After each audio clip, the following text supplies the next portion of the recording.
Oh, look, Jay, we came right in mouth stretching. I know. I wonder if that like you burn calories when you do that. I don't know. It's almost like, but musicians sing before they start, like mommy, mommy, ma. That's my way of singing this morning. Yes. And then, but do other podcasters open their mouth closed, like to get their jaws ready for some chatting? We should take a poll. Yeah, I know, right? How many people, how many podcasters out there are just doing It's you also really should watch the video so you can see Natalie and I do a mouth exercise. Yeah, we look, actually, I feel like we look like a T-Rex. Yeah. So we're like, hey, guess what, Natalie? Hey, we have a guest. We do.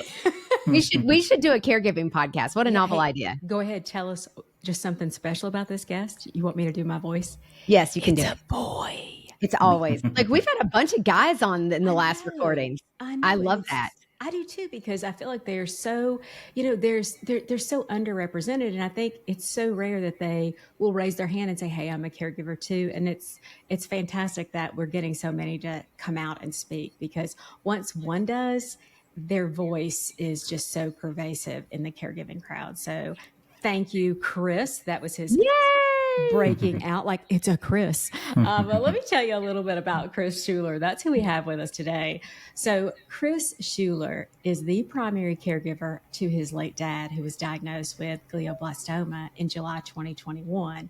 Now, I say is because today Chris says his caregiving continues for his father's legacy and his memory. You'll learn Chris is a fierce advocate, driven by his father's laughter and love, and a diagnosis that made their entire world stop spinning. And when he said that, Ned, I really felt like that was so much like Mom's diagnosis. I never really thought about it like that, but your world stops.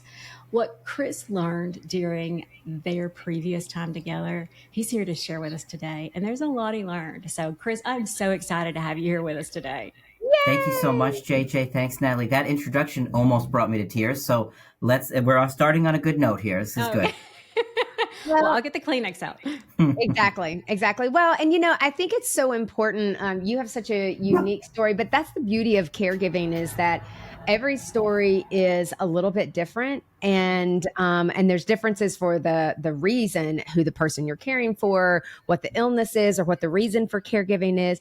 But it's all about what really connects us as caregivers is that shared experience of care, and how do we take the lessons learned in each of our individual journeys and then like put them together to have this amazing resource to say, this is what I did. And so, people will try it and say, that worked for me. Oh my gosh, thank you. That was that idea I was looking for.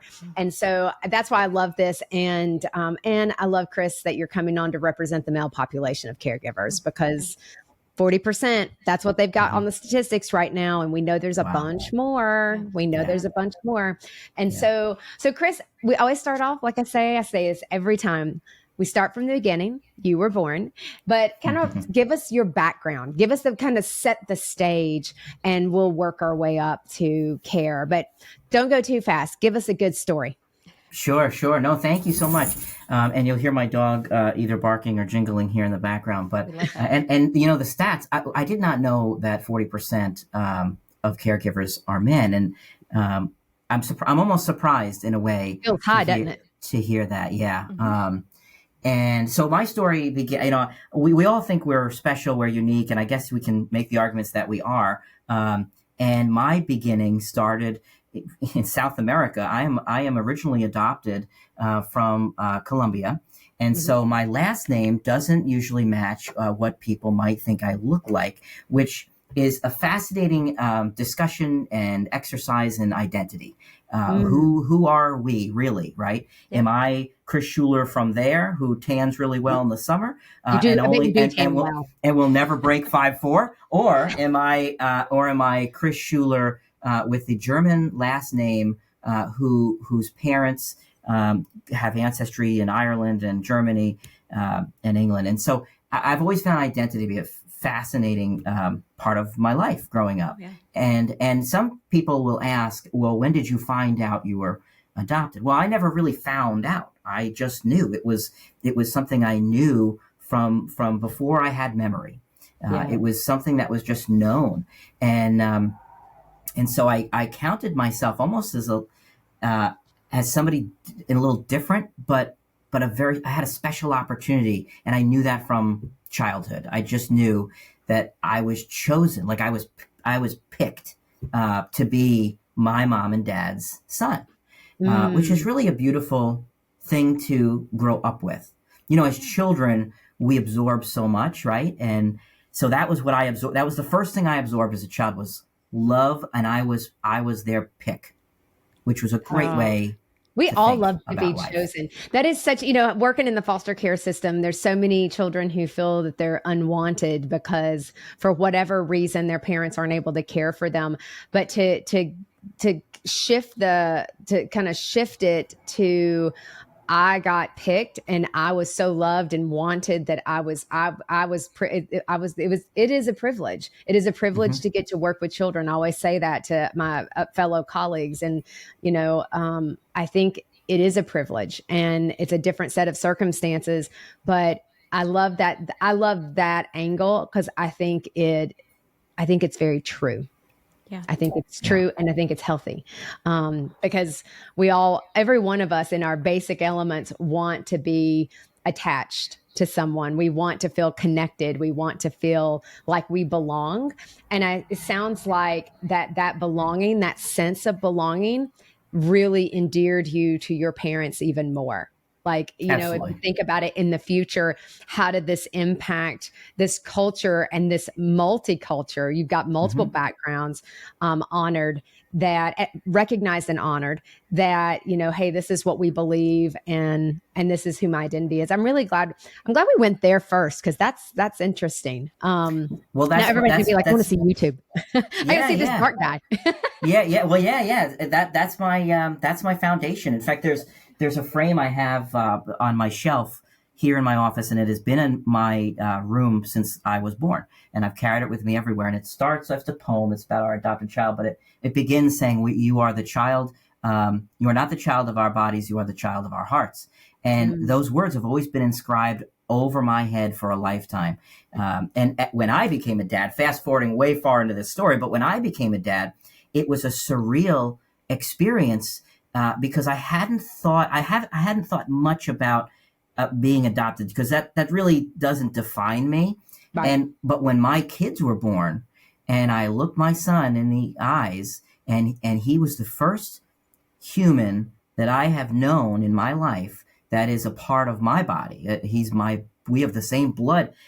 That was so surreal. And a really overwhelming, it was an emotionally overwhelming feeling that I didn't expect to happen moments after he was born. Yeah. I love that. I love that. Yeah. So you grew up and you have great parents, and you're having child because you're an only child too, correct? I'm an only child because it was so dangerous to adopt a child from Colombia in the mid 80s that my parents, who were both blue collar New Yorkers, they had never left the country, and they got a phone call that said, "Your baby's ready." And they hopped a flight, went down there. They brought jeans. They brought stereo equipment so that they could barter to get out of the country. They were prepared. The adoption agency actually explained to them that you will have to barter to get back out. And when they landed, their passports were confiscated, and they did, in fact, have to barter to leave the country. And so when they got back, and years later, when I asked, why don't I have a brother or sister, my mom would always laugh and say, we didn't know what the hell we were doing. And two idiots from New York with high school degrees, we had no clue what we were getting ourselves into. And when we got out alive, we were like, well, let's just stick here. We don't even want to leave our kid. We're good. We're good. We're out good. Of jeans. We're out of jeans, man. Let's not go back. We're out of trash and trinkets. I love that. And so life then, I'm assuming normal childhood, growing up, went to school, graduated high school, went on, go to college, keep going, keep walking us through. Yeah. I mean, lucky to grow up with a wonderful family surrounded by love and laughter, and went to, grew up on Long Island, New York, which is a big part of my identity and probably my accent and my attitude most likely. And so grew up there and had a great childhood. And my parents, like I said, blue collar. My mom was a school secretary. My dad worked in a sewage treatment plant, a very dangerous line of work that I recognized early in life. And I was lucky to have an opportunity to go to college, and they had not been to college, so that was a big deal. And I went up to college in Rhode Island, where I met my future wife. Within minutes of moving in, I meet the girl in the dorm next to me, in the dorm room next to mine, and fast forward, she becomes my wife, and so we make our life. I love in Rhode that. Island. It's like she's the one. Oh, don't you love that? I love how fate just kind of, or I say God puts you right next to where you need to be. And Crazy. so I love that. And so going through school, find the love of your life, you get married, and kids come next, I'm assuming? Yeah. You know, I thought she would love to live in New York. I was dead wrong. She was a Rhode Islander at heart, and so she was never going to leave the state. And so we made our life here, and I got into the nonprofit sector in youth development, and just started working. You know, my mom always told me growing up, this is what you do in this order, right? You go to school, then you get married. You don't have kids before you get married. That is our family as well. Don't have kids before you Sorry get to married. anybody who went out of order, but I mean, my mother always said a wedding story comes before a baby story on TLC. Yes, There's a reason. Amen. That is absolutely true. And so we just began our lives together, and my wife became a teacher, and we eventually found a house. We moved in. Life was just moving along. We were doing the things that we were supposed to do, right? The things I think that we're all meant to do. And I convinced my mom and dad to move out of Long Island, New York, and move north to Rhode Island. Nobody does that, by the way. No, ask any New Yorker or any New Englander. They don't go north. They go south. They go south. Because south makes sense. South is cheaper. South is warm. South is warm. We can There's no attest. snow. South is warm. It's beautiful. It's absolutely beautiful. So we buy this house in a nice little neighborhood here in Rhode Island, and my parents are looking at places in Florida and South Carolina. They're talking about retirement. They were lucky to have both been civil servants, so they could retire at 55. Yeah. And we're looking at houses, and my dad, he'd love to be on like the real estate websites, right? And so he finds this house about 6 houses down the street from mine, and it's beat up. It is old. It's been abandoned for 5 years, but it's on a lake. It's on a beautiful lake, and we couldn't afford a house on the water, so we're not on the lake. But he saw this thing, and they made a visit up here, and that was it. It was meant to be. So they retired here. 6 houses. They retired down the up street. north with more snow. More snow. And cold. So I have a And question. he hated the cold. So I do have a question. So, in your bio, you wrote, I was surrounded by love and laughter. My dad was my best friend. You wrote all this in your bio, and your parents are moving like 6 houses down. And I lived really close to my parents for quite a while. It wasn't a bad experience, actually. I always say when there was buy one, get one free at the store, I was the free and my mom was the buy one. It worked really well for me for so long. When they moved, what was your first feeling about that? Was it like, holy crap, mom and dad are following me? Or was it pretty comforting to know, hey, we're going to have this family where, we're going to share dinner. Where mom and dad are retiring. I think this is our life. It's going to be good. What was your first feeling with that? Oh, I was thrilled. I was absolutely thrilled because I grew up in a house where my grandmother lived above us and in the same house. And my dad grew up around the corner from his cousins, 6 houses around the corner. And so family and closeness, nobody can make the argument that my family is not close. We are incredibly, not just our small group of family, but our extended family. We are all just very close. So when they made this move, it was just wonderful. I was so happy. I love that it's a win for you because, and I hear you saying that what you've got is a multi-generational household and people who have grown up around family. JJ and I are the only ones who moved away. And out of awful. We were terrible people. We were terrible people. What's wrong with you? Why don't you like Tennessee? Why don't you do this? And so, but all of our cousins, everybody lives within, 15, 20 mile radius. And we grew up with our cousins, and I miss that for others. I miss that family connection, the extended family. And because a lot of people, I think there are people who worry about when the matriarch or the patriarch of the family passes, that the children start to disconnect. And I can't imagine doing that. Like for us, I'm like, we're still gigging our cousins on Facebook. I mean, we're still tagging each other on Facebook, our cousins, like, oh, da da da da da, or hey, remember this photo? And so those are things that are really nice. You know what? I'm gonna go ahead. Oh no, go on. Go ahead, Chris. It also depends what kind of family you grew up with, and the people and the relationships you have, right? Because we all know people who can't wait to get away, and rightfully so. Right. So in a way, you, Natalie and JJ, and we're very fortunate to have had that kind of a family where we actually want to be closer. We don't want to be apart. Right. Yeah, I couldn't agree with that more. Because I know people are probably listening and being like, yeah, I didn't have that experience. And you know what? I'm sorry for that. But the thing is it's not, but you can choose to make your experience moving forward. How do you, and this is a perfect example, because I'm a believer in this. Even though I live away from my family, 4 hours away from the family, we have lots of people that we're connected with locally that, so blood doesn't mean that's the only way to have relationship. Right. And that's a perfect example. So this, I think, will segue into our next section. So we will be right back. I don't know about you, but my inbox is always cluttered with useless emails. But there's one I always open: the Confessions of a Reluctant Caregiver newsletter. You may say, Natalie, what makes yours so special? Well, I'm biased, but don't just take my word for it. Here's what our subscribers say they love.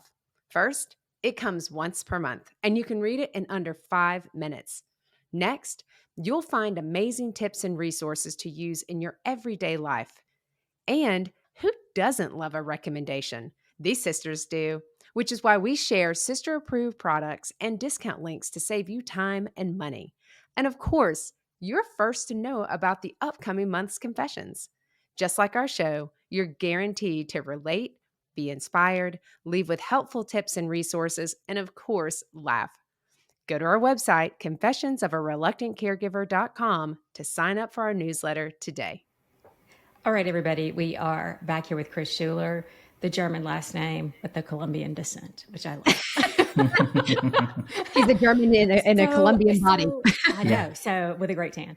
So here's my question. You are raised in this family that's close in proximity and all of this. Were you ever, during this time, did you see caregiving that you really didn't think about because of family relations? Was there taking care of one another? Did you see that with your elders, or what did you see growing up? Yeah, the example my parents set for me is the example that I have lived by. And when I believe maybe I was about second or third grade, I got kicked out of my bedroom, and I had to give it up to grandma, and not the grandmother who lived upstairs. My other grandmother. So my grandmother had some surgery done and was having some health issues. And so I moved in to my parents' room, and my grandmother moved into my room. And so that was at a very young age. And I remember it was a transition of, I was a little kid, and then when she moved out and was, got healthy again and moved back to her home, I got my room back and we restored it. That was probably my first introduction to the role of a caregiver and the role of a parent-child relationship, that's your job. That's what we do. We take care of our parents. And so she came in, moved out. Nana, who lived upstairs through at the same time, when she got ill around 97, and she had cancer, she had esophageal cancer, she had stomach cancer, we were right there. And so my dad now and my mom would go upstairs and care for her, as would his siblings who lived very close by. And there was this constant revolving door of people coming to care for her. And I remember sleeping upstairs with my dad. We slept on the living room floor a couple of times when Nana was having trouble breathing or coughing at night. And that's just what we did. It wasn't even a discuss. It was Dad was going upstairs to sleep on the floor, and I tagged along. We had our sleeping bags, and I was nervous for her, but I was not nervous because I knew my dad was there, and nothing could throw him, and he he would take care of everything. And he Mm. did. It's this is modeling at its best, and Mm-hmm. what secure attachment actually feels like is even in times, and it builds resilience. This is our mental health conversation, because this is what relationships do, and it's not about things. It's really about time spent, time with, time being Yeah. present, and that's really, I think, what really helps us to grow internally and build our own resilience. Yeah. So as you're going through, everybody's living in Rhode Island. The New York family Mm-hmm. did not realize we'd be living in Rhode Island. I love Mm-hmm. that. We're like, Mm-hmm. well, the wife is wonderful. And Yes. so you've got that. And so when does care kind of come into play? Because you've got your career going, you're doing great Sure. things. I mean, you've got a really Sure. successful career. Yeah. So caregiving started almost immediately when they moved here, because my mother was diagnosed a second time with breast cancer. She had had breast cancer when I was a child, and it was almost a quiet experience because they did not want to scare me. And she went through only radiation at the time, and she became a survivor, right? And then when they moved here, it was very exciting. As I said, I was thrilled. It was a big deal. During the move process, she's diagnosed a second time, which delayed the move slightly. And I remember going down to Long Island and taking her to the treatments that I could in between taking off of work. But Dad really, he took care of her. I mean, he did everything for her. And that's when all of a sudden I saw caregiving through a different lens. I saw it as a child. I saw it as a teenager. Now I'm seeing it as a young man, not a dad yet, but a young man working in my first job. And so thankfully, she is now a 2-time breast cancer survivor. And they move here and they buy a boat, and we don't have kids yet, but we are spending all of our time with them. I'm an only child, and I'm lucky that I love my parents. So we spend a lot of time, and we have dinner there every Sunday, Saturday, Friday, whatever. And they say, come over dinner. We're there. As my light falls down here. And so we now are experiencing this wonderful, they're enjoying retirement, and we're just thrilled. And your parents were blessed. I want to jump in here. They were 55. I mean, I call that really young, but they're young and retired. Mm-hmm. So that is, I mean, they're still very active. And so they're active. They're going, they went on a couple of cruises with friends to Alaska, to Hawaii. They really were enjoying their time as retirees. And when my kids came along, my son was born in 2016, my daughter in 2018, they took such an active role in raising my kids, because my wife and I had to go back to work. And in fact, I'll also add, when my son was born, and the prospect of me going back to work, we had to do something with our kid after a few months. And I was now a new dad. And the first thought I had was, there's no way in hell I'm leaving this kid. I will not, even with my parents, I love them, but I want to be with my son. And so I actually took a year and a half away from my career just to be a stay-at-home dad. Wow. Which was why I would never have thought I would do that in my life. But I was just so in love with this little baby boy that I'm like, I'm not going anywhere. I'm staying. This is my best. I love that, because it's really what it is. And so life's moving along. And then what's the trigger that gets you into care? Yeah. So in July of 21, my dad had been retired here, living on this pond, this lake, for 9 years. My kids were 3 and 5 years old, and life was perfect. I guess you could call it picture perfect. We're not rich. We deal with our fair share of challenges, but life was perfect because I had everybody I loved around me. And I was over at his house right after July 4th holiday, where we have a big party every year. And we noticed in July 4th, he was a little quiet. A couple people came to the house, and his dog was losing her mind, barking, and he didn't get up from the couch to quiet her down. He just kind of sat on the couch. It seemed weird to me, but looking back, it was probably the first symptom that I saw. A couple days after the 4th, I was over there helping clean the yard, had a big backpack blower on, and it's loud, and a new neighbor just moved in across the street. I turn off the blower. We walk across the street, my dad and I, and we're having a conversation, introducing ourselves, and my dad paused in his sentence talking to this neighbor. And it was an awkward pause. It was just, when you know someone and you know their tone and their cadence and their speech, when there's a pause like that for no apparent reason, something was weird. And we said our goodbyes. I went home, and that night I called him. I'm sitting right at this desk, and I called him on my cell, and I was like, "Hey, are you feeling okay?" And he said, "Yeah, I'm fine." I said, "Okay." I hung up the phone. I called him 2 seconds later. I redialed, and I said, "Yeah, I know you just said you're fine, but are you feeling okay, Dad?" And he paused for a moment, and he said, "I'm confused." And that's not him. That was not him. That was not normal. And that's when I knew something seriously wrong. And I hoped that seriously wrong thing was something not serious. I hoped he was dehydrated. The man only drank coffee and like vodka. So it's like he never drank water. The man never drank water.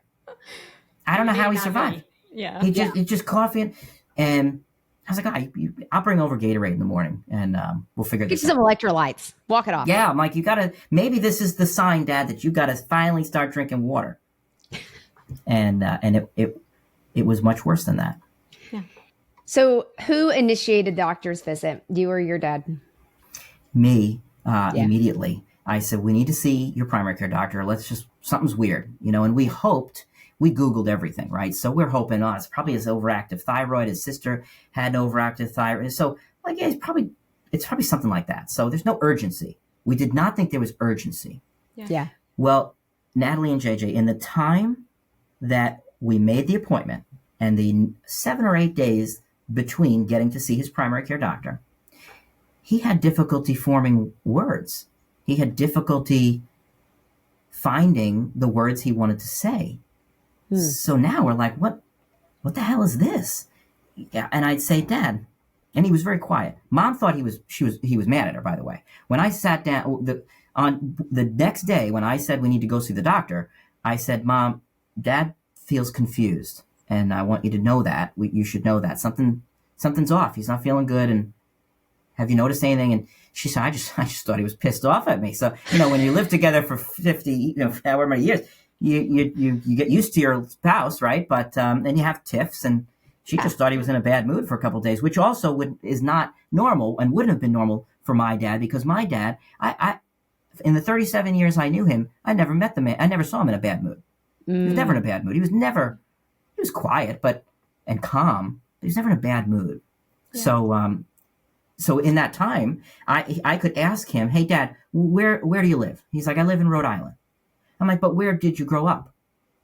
And he'd pause, and he couldn't get the words New York out. And as you know, and as your listeners now know, we're all from New York. We're lifelong New Yorkers. He knows he's from New York. And I'd say, Dad, do you know you're from New York? And he'd say, yeah.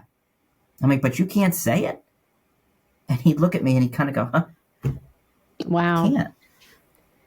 Something was wrong. Yeah. I want you to, because I want you to tell me about the diagnosis. I want you to tell me the day kind of about diagnosis and what they tell you the prognosis is for him. Yeah. Well, I'll start the day before prognosis, which is when we had the CT scan. We had gotten to see his primary care doctor. They thought maybe stroke. It could have been a lot of different things. He sends him for a CT scan. We come back home. We're sitting in this office. He's sitting right here next to me. And I am filling out a form to have him go see a neurologist. And the primary care doctor, calls me on my cell, and he said, hey, you don't need to see a neurologist. You need to see a neurosurgeon. We see something on this CAT scan, and it looks like a mass of some kind. But the primary care doctor, is very careful to say it could be a shadow, could be nothing. But we see something, and you really need to see a neurosurgeon. And immediately. Now he's sitting right next to me, and he's on speakerphone. My dad's right next to me. My dad was a very calm, gentle man, but he had anxiety. He'd get anxious about the most random thing. I mean, if he didn't know where a bathroom was, he was like, I don't want to go to that restaurant. And I'm like, but there's a restroom, and it's got a single stall. If I tell him it had a single stall, he felt better. So he had funny little anxiety. Okay. Well, now you were just told that there's a mass potentially on your brain, and I look at him, and he looks at me, and he has no reaction to this whatsoever. And I'm like, Dad, I'm gonna make a different plan. We don't need to do this form. You know what I'm gonna do? I'm gonna bring you home, and I'm gonna make a call and get a neurosurgeon. Okay? And he's like, because now we're maybe like 14 days out from the first symptom. Now he's not saying much at all. He's really having trouble finding words. Mm-hmm. And so JJ, the next day, I'm in to see a neurosurgeon. I got on the phone immediately, and I blew through any receptionist. I blew through everybody, and I'm like, I need to see a neurosurgeon today. And it was about 3:00 in the afternoon. They're like, we do not have anything today, but I can get you in tomorrow. And maybe that's because we live in a tiny state, but we got lucky and we got in the next day. Okay. And that's where it's tail end of COVID. We're all wearing masks in the office. I'm there with my mom, my dad. We're surrounded by a lot of doctors in white coats, 3 doctors, the neurosurgeon, the radiation oncologist, and the somebody else was in the room. And they tell us, we believe what this is brain cancer. We believe this is a brain cancer, a glioma of some kind. It could be what they call glioblastoma. These words are hitting me, and I don't even know what the hell these words mean. I've never heard of a glioblastoma before. I've heard of brain cancer, and that was the worst possible thing this could be. Of anything that this could have been, this is potentially the absolute worst. Right. And the doctor is apologizing to me. The radiation oncologist is actually saying, "So I'm so sorry," in the discussion, and I am welling up with tears because I'm thinking, why are you sorry? I thought because you're going to fix him. We're going to fix this. You're going to fix this. He's my dad. He's not going anywhere. Yeah. Don't be sorry. And so I was really confused and scared. I was afraid. I was really afraid that day. What was your dad's reaction? Stone cold. It was as if you told him that the mail wasn't delivered. He was, the tumor in his brain was affecting his comprehension so much so at this point that he actually fell asleep in the office. He started to doze off during the discussion. Wow. And and if he's 55 when he retired, he's been there about 9 years. So he's not, 65 at that? He's 69. Because they retired, lived at, before they moved up, they were still in New York for a couple of years. But then, he's 69 years old. We had just celebrated his birthday on May 29th, and he was fine on May 29th. And on Father's Day in June, when we took the boat out to go fishing with my son, he was fine. He was fine. And I said, this can't be. He is a healthy guy. He's never had any problem in his life. He's never been unhealthy. This can't be. So, wait, hold that thought, Jay. We have to take a break, and we'll be right back. CareForward is a technology platform that connects volunteers with seniors, the disabled, and those with chronic or complex health conditions, offering support like transportation, home visits, and more. Details online at careforward.io. All right, everybody. We are here with Chris Schuler, and what he just said was, when he was sitting there in the office and they got the diagnosis, he had all these doctors saying they were sorry, and he didn't know why they were sorry. Why are you apologizing? You're here to fix my dad. My question, Chris, for you is, when did it flip? When did you say, okay, I have to be strong for my dad? Where did it flip for you? And then you say, did they give you a prognosis as far as a time at some point, and you said, I got to take advantage of this time? I walked out of the room. I asked the doctor to please come out in the room into the hallway with me to ask what this meant. I wanted to hear this unfiltered. And he said, it's not good. These are not good tumors, but if we can get your dad 5 to 7 years, we will. We'll do everything we can. And I said, okay, 5 to 7 years is a different story. Because the tone was scary in there. However, then we get in the car home, didn't speak much. Nobody said much because my dad can't really say much. And my mom is, I think, heartbroken, trying to comprehend what they just explained to us, because I hate these offices. I hate the way this news is delivered. I had a nice conversation with a neurosurgeon recently about how we deliver this news. And he couldn't, he's a smart guy, much more educated than I am. And after I explained the experience and what I went through, he said, I'd never thought about it this way that you're describing. It's just not, it's cold. And there's no good room to hear that, by the way. There's nowhere in the world that's going to make this softer or better, but there's probably better resources and better tools to equip patients and caregivers as they're leaving the room, instead of saying, if you want to check out at the desk and schedule your next appointment, that'd be great. Yeah, and don't forget your copay in case you didn't do that. And don't forget the copay, and then you're dealing with a receptionist who's dealing with 10 other people. It's just it's sloppy. So on the way home, I'm thinking a lot. I'm thinking about the number one pervasive thought is my dad not being in my life, my dad dying. I had never considered or thought about the mortality of my parents. Yeah. I don't know why. I just never thought about it. And to me, they were young, they were healthy. And maybe that's why. But despite my mom being a 2-time breast cancer survivor, she faced it, she fought it, we did well. And even mortality wasn't involved with that. But I think his lack of speech, his sudden symptoms were so unnerving and frightening. My brain went in a lot of different directions on that drive home. And after I dropped them off, I cried hysterically. I was so afraid. It's fear that I've never felt before. So I want to get into care, because you get into care and you do a lot of care, actually. We talked about that. And so at this point, I can tell you my brain completely shifted into almost like developing a crisis plan. All right, so this is what we're going to do. I'm used to taking the lead. This is what and we start doing this and this and this and this. And these are all the things, all the appointments that we have to go to. And that you've got children, you have your job. What are the thoughts going through about how am I going to do this? Because you're the only child and you're super tight. And what's the thought process behind that? And how do you start preparing? Because you're now kind of almost, and people talk about cancer being war. You're at war. Yeah. After I finished crying, one of the first places I went was my church, and I dropped in a pew and I just cried because I needed to cry somewhere else.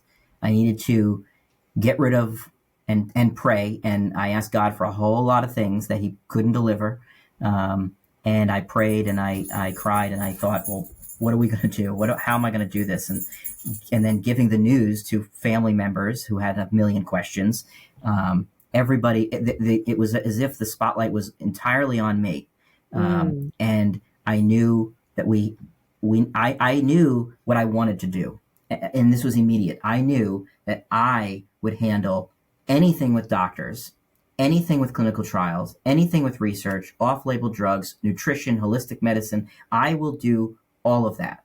I will find it because I need to keep my dad alive. This is the most important job I now have. It's more important than anything else in my life. And I'm a dad, so I'm lucky to have a wonderful wife.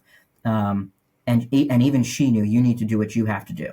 And I knew these were the things that I had to do because there's nothing more important this is the monumental moment in my life. And so that's what I had to do mentally, was to say, I need to be in full mode to keep you alive. I never looked at myself as like, I need to figure out how to be a caregiver. I looked at myself like, I need to keep you alive because I'm your son and you're my dad. That's a very, I don't know that we've ever had anyone say it so succinctly about this is what my immediate thoughts were and how I was going to attach it. And you're right. None of us ever think, well, gosh, now I'm a caregiver. This is going to suck. And we don't, it's really more of like, what are the things I need to do because you're my person and I love you. And that's not the case for everybody. Let's just be really clear. I always qualify that with sometimes people care for people they don't like. Sure. And that happens. And that doesn't diminish the effort that you put into place. But in this case, you're having to say to your wife, okay. And she says, keep going. I'll be here. I'm here to support you. So how does your life change? Oh, everything changed. I was lucky. I was really lucky in a way that it was the tail end of COVID for at least restrictions on in-person gatherings, because I was working remotely. And when I called my boss, she said, I think she just said very simply, just do what you have to do. Don't worry about anything. Do what you have to do. So I was able to continue working and continue doing my job. And I was in a leadership role and I had direct reports, but I was able to trust them because I hired the right people. I That's was able to right. trust them to do a great job while I had to do what I had to do. So I will be forever indebted to Miss Kimberly Dumpson, who was the vice president of development at the time at the college I was working at. I'll be forever indebted to her for allowing me the space to be the caregiver that I had to be. Mm.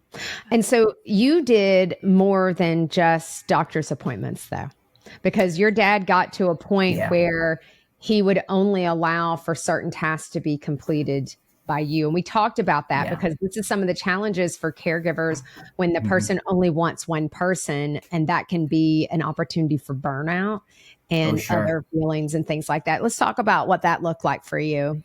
Yeah, yeah. I mean, I went full on. I wanted my mom, who is also my dad's caregiver, who lives with my dad.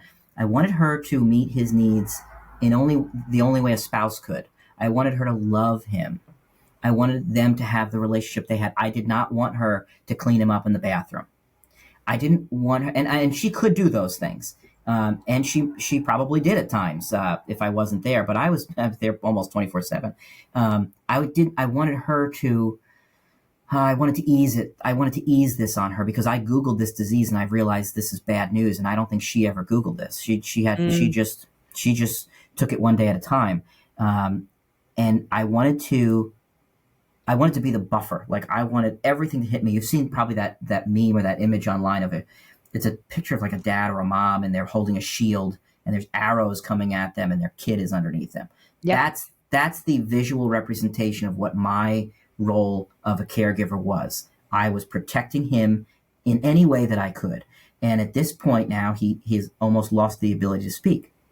He could, after biopsy, he couldn't really talk anymore. So I now also have to interpret, as his son and as his caregiver, how do I meet your needs and you can't tell me how? How do I know you're hungry? How do I know you have to go to the bathroom? How do I know you are cold or that you just went to the bathroom? How do I know what you want to eat? How do I know if you're in pain? How do I know if you're scared? I'm trying to meet, these are the things keeping me up at night. Is he afraid? How do I fix that tomorrow? How do I make him feel unafraid? Because we're not keeping anything from him. We're telling him what's happening. Before he lost the ability to speak, and it was hard to get this sentence out, but we talked to him about the standard of care in brain cancer, which sucks. But we talked about what the standard of care was, and we'd be going through chemo and radiation, and he said, "Will this help me get my words back?" And that was one of the last sentences he ever spoke freely. And I said, "Yeah, I hope so. That's the goal. That's the plan. We're going to do everything we can, Dad." And so there's so much, not only physical aspect of caregiving, but the mental aspect of caregiving was so heavy. And you said burnout before. I did not look at myself. I did not think about myself at all during this time. And that is not good. And I'll say that if there's a caregiver listening, which I'm sure there is, it is not below you to accept help, and it is not below you or wrong to take time for yourself if you can, because I couldn't, so I didn't. But it's okay if you have to, so that you can be the caregiver that you need to be and want to be. You know, it's funny because it sounds like you really didn't give yourself the space or permission to be able to take that time. I'd say respectfully, I think there probably was a person that might be able to help you with some of the tasks. I understand some of the things were very, sure. But I think for me, it was about control in a situation that I had no control over. So I would grasp on to anything I could control. And so it feels a little bit like that. I relate to that feeling of, I must do this. I'm the only person who can do this for Jason. I'm the only person who can talk to the insurance companies and crawl up their rear, or the nurses or the whatever about what he needs. And I think that, you know, without having my sisters and some very close friends to talk through that and to be able to kind of release that pressure on myself to say, I feel like I'm failing. I don't feel like I'm doing enough. I wish I could do something different, and have a good snot fest every now and then. That's a lot to hold in. I mean, how you're sleeping, you're eating, like seeing the No. kids? Yeah, I'm seeing my children, but no, I'm not really eating well. And my wife was my rock. And at night, every night, at the end of the night, because I would be at my dad's house, I'd work from his house. I'd get my kids. This was what my days looked like. I'd get my kids up and ready and out the door, school, whatever, wherever they had to go. I'd go to my mom and dad's house immediately, and I would get him out of bed, cleaned up, bathroom, whatever we needed to do. Then, my mom would do, let's make lunch or breakfast, coffee, whatever, and I'm in the house all day long helping him when I can. I am there until dinner time. We get him set up for dinner, then I run home and I have dinner with my kids and my wife and my family, and then we get the kids to bed at 8:00, and at 8:30 I am back out the door over there getting him up ready for bed and cared for. I lay next to him every night, and I rub his head until he falls asleep, and that is my routine. And it was important for me to do that and to be there. I would not have chosen any other way to show up for him. And I'm glad I took that time. I'm really glad I took that time to do that with him and spend that time, because time is all we have. And I hate to get emotional, but it's not money, it's not things. No, it is time with the people we love.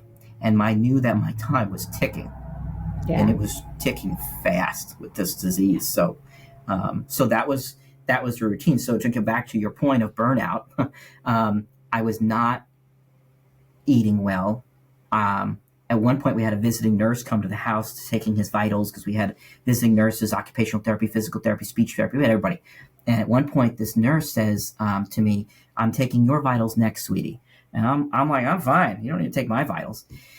And my heart is racing even saying this, because it brings me right back there. And she takes my vitals, and on the way, as I walk her out the door, she said, "Honey, I'd like you to go to the nearest walk-in or hospital or call your doctor, because your blood pressure is almost at stroke level." And I'm an Eagle Scout, but I did not remember my first day of merit badge of what a good blood pressure was. And she gave me the numbers. I don't remember what they were, but she said, "You need to go to a doctor now." And I called my doctor, and I'm so fortunate to have a great doctor. I called his office, and they said, "Come right in." And I drove right over there. I'm in the parking lot, and there was an ambulance there. Somebody was being transported out, and all of a sudden, I feel like I'm going to die in the parking lot. I was sweating, my heart was racing. I have never had the kind of anxiety I'd ever had, like I did that parking lot. I thought I was going to die, and then now in my head, the thoughts are, "Wow, this is it. Who's going to take care of him now? Who's going to take care of my kids? I'm going to die in this freaking parking lot right now. This is it." And I walk in, and they can tell I'm a little shook up, and they connect me to some stuff, and they calm me down a little bit, and I get calm. And my doctor's like, you have a lot going on. This is not easy. I can help you. We need to help you. And they put me on, I don't know what the pill was. It's like a little blue pill. I forget what it was, but he's like, "This should take the edge off while you continue caregiving." And wow. I was like, "Sure, give it to me," because I didn't care what it was. I didn't even look at the label or the bottle. I was like, "Yeah, whatever's going to help me, help him." And that's what caregivers run into. And that's not good. But I'll also say, I had advice from a lot of people, and a lot of people would say, "How are you doing? How are you?" Well, I talked to my one friend who's a Marine, and I've shared this often. And I said to him early on in my dad's illness what was going on. And he gave me very different advice than anybody else has ever given me. And it may not be the best advice, but I will share it because it was the advice that I needed at the time. He said, "You need to be a rock right now for your family. You can cry later, but you need to take care of everything right now. You need to do it. You need to show up. You need to show up and put up with it." And at first I was like, "F you, like, what are you saying to me?" I was almost like a total Marine, though. That's a Marine mindset, though. That is a Marine. That is a Marine mindset. Like, put yourself aside and get to the mission, and whatever the end result is that you're trying to seek, and you sacrifice no matter everything. What. Yes. Get it. And that's why they are incredible. And that's why we have the freedoms we have and the safety we have, because there are people that think like that. So after he said that, I started to think, he's probably right. But he also said to me, "And if you're going to pray to God, don't pray for what he can't give you. You pray for what he can give you." And that flipped my mindset of, I need to pray for strength then. I need to be strong. If I'm going to ask him for anything, I'm not going to ask that he takes this disease away from my dad, which is really what I want. I want him to live and survive. But I heard him loud and clear. And so that advice also helped me. It really did. It helped me survive this entire 6-month ordeal. Wow. So your dad lived for 6 months after his diagnosis. 6 months. And 6 months goes by in the blink of an eye in our lives, doesn't it? Yeah. 6 months is nothing. It was the longest 6 months of my life, and it has become the 6 months that transformed me into who I am today. Because after that, you can't be who you were before. No. After an experience like that. And you both know that. You're not the same. Yeah. Go ahead, Jack. So that's what I want to know, Chris, because you wrote, again, some beautiful things about that. Tell me who you are today. Tell us and our audience how it changed you and what you have become. This morning I was looking for a shirt to wear, and my daughter we were getting ready for school, and I said, I'll be right there. I got to get a shirt. And I was grabbing a college shirt, and she grabbed me a sweatshirt, and she's like, wear this. It's great. I love it. And it said Dad. Now she sees this sweatshirt as it says Dad because I'm her dad. That's right. My wife gave me this sweatshirt for Father's Day a couple of years ago. And when I saw it, and it was a Father's Day gift for me as a dad. Yeah. When I saw this, I saw my dad. Yeah.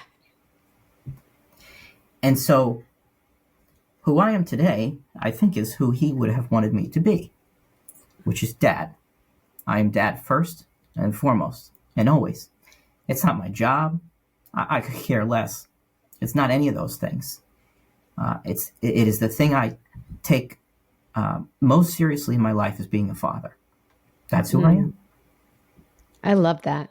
And it just comes back from the inner workings and the weaving of the love and support and that you had from childhood, and that natural, like, you were clearly meant to be exactly where you're at. And everything that's happened, no matter how hard it is and the short time that you feel like you've been shortchanged, it's all these things because you've done so much after to advocate on behalf of others.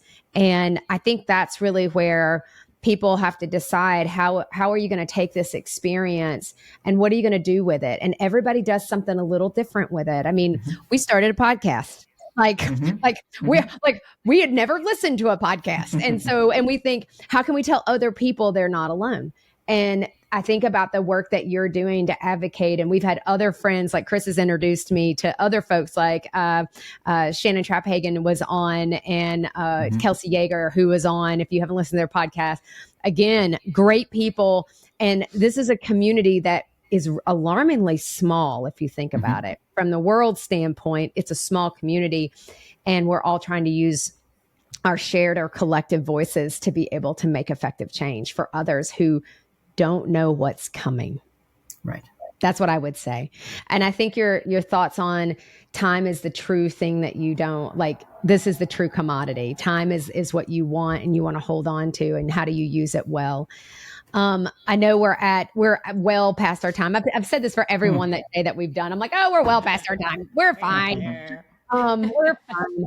So, I want to go into sister questions. So JJ has always got her head down, jotting down some notes because she's got very meaningful sister questions. So Jay, do you want to start with the sister question? Well, I mean, so many moments there. When you came on, I noticed your dad's shirt, first of all, Chris. It hit me, and I was like, and I always have my question, but I always have a comment as well. In the beginning, we talked about your adoption, and you said they chose you, but I guess my thought in the whole podcast is that they chose you, but you were chosen for them. Oh, 100%. I guess that is my thought. My takeaway from it is that you were absolutely chosen for your family. Thank you. My funny thought is there's so much love and laughter with your family, and I feel like that continues to carry. Tell me something that in your memories that brightens you, that makes you laugh about your dad. Oh my God. My father was the most kind, gentle man, and funny. He was like the Chevy Chase of this family. He was hysterical. And, we talk about, we talk about caregiving, and this is so messed up. I'm going to share this story because it's so messed up, but I think your listeners can relate to this. My dad had this great story of he was in the shower with my mother, showering her when she was recovering from a surgery that she had after a car accident, and she was so the medicine made her so tired that she started to fall asleep in the shower. She's standing up, and so he is like, "I'm in the shower with your mother." And she starts to fall asleep. And I'm holding this wet fish who's falling out of my arms. And she's going to hit her head. She's going to hurt herself. And he's like, yeah, I know you're sleeping. Stop sleeping, right? And it's hysterical. And to find humor in times like that. And I did the same thing with him. So I would change, at night, I would change his clothes. And I mean, he's totally nude. And he didn't care because I'm his son and we're just whatever. So I've never shared this out loud, but when you are sedentary, you get rashes, right? We know this. So he had rashes, around his groin, and I would laugh with him, and I'm like, Dad, I'll do everything for you, but I'm not doing that. I'm calling Mom in for that, okay? So he would give me a little smirk. And so Mom would come in, and she'd put the lotion on her hand and start. Well, every time she did it, I would put on some terrible song, okay? I would put on I'm Too Sexy for whatever. I would put on the most ridiculous songs. And I would get up on the ottoman at the end of his bed while she's putting the lotion on, and I would dance, and he would laugh. I mean, he would have and he couldn't talk anymore, but he was hysterical. And my mom was like pissed. She was like, you are the two dumbest idiots I've ever met. And this is how this went every time it happened. And I'll tell you what, it brought laughter into the worst possible situation we could find. But I'd be damned if I wasn't going to do everything I could to remind him of who we are. We are alive, and we have to find joy, and that's where we found. I mean, it's ridiculous, but it makes me laugh. I will tell you, I feel the same way. And for us, it was bagels in New York, even though Jason the one thing he probably shouldn't have eaten was bagels because Jason had burned up salivary glands. He had no saliva. And so, but we're taking pictures with bagels like we're clinking glasses of champagne. We're like, oh, we're eating bagels in New York City. Look at us living our best lives. We just so happen to be having cancer treatments. And so it's finding, I think this comes back to, and this is a story, it's not letting cancer take over our lives, and it just is a part of our lives. And it's not defining who we are. It is a piece of our story, and we can still find joy. We can still find, it may be hard to find, but darn it, do keep looking, because there are those moments that are glimmers that will allow you to say, I can look back at pictures. You got to love Facebook for the memories, and it comes back up, and you're like, I knew what I was doing, but that was a funny moment. Like those were moments that you could have, or moments that you were like, I was at peace in that moment. Yeah. And I was able to achieve it for even a second. I think that's so important. Well, we learn so much. We learn so much from these experiences. And sadly, when we are diagnosed, and for cancer patients who are listening, when you're diagnosed, it's this rude awakening of what matters in your life. And what a gift to me that the rude awakening for my father became this clear, that it offered clarity of what matters, and that it's joy. It is joy and kindness and love. Those are the things that matter. And I could have lived the rest of my life never having learned that lesson. And there are people who we know never learn that lesson. And so to come away from these difficult things, it's heavy, but it's also a reason why we can't let those things, those very difficult things in our lives, we can't let those things be the catalyst to finding joy. We have to find it ourselves. It's there, and we have to find it. That's the money, friend. That's the money. People always wonder what the secret sauce is to life. And I think it tends to be when you have this critical event that you don't plan for, it's always something not planned for. And if you don't take it and internalize it, it's easy to slip back into old patterns. That's the one thing is it's easy to slip back into old patterns. So you have to fight to stay present and fight to remember. And that's the painful part. If you really think about it, it's painful to remember about that time, but then it reminds you, what are my priorities? And work ain't number one. And I have to remember that. Mm-hmm. Chris, thanks so much for being with us. And we could, you're the honorary brother. You are the brother we always wanted. So FYI, you have 2 new sisters, and even the baby would be your sister. She would love you. But FYI, she's 6'1". And so, yeah, the baby's 6'1". I'm only 5'10". JJ's the short one. And so, thank you so much for coming on and sharing just such words of wisdom and being so authentic and open about the good, the bad, and the completely, you can't make this up. But dancing at the end of the bed to I'm Too Sexy is really going to make the rest of my day. It has made the rest of my day, because you need to watch the YouTube video so you can see Chris, so you can visualize Chris and at the end going, I'm too sexy for It's ridiculous. It's the ridiculous chaos of the craziness of what life is and what grief is and what love is. All these things are complicated, but in the end, they're beautiful. Yeah, they are beautiful. They truly are. Jay, will you take us out? I will, guys. Thanks for listening. And until we confess again, we'll see you next time. All right. Bye-bye.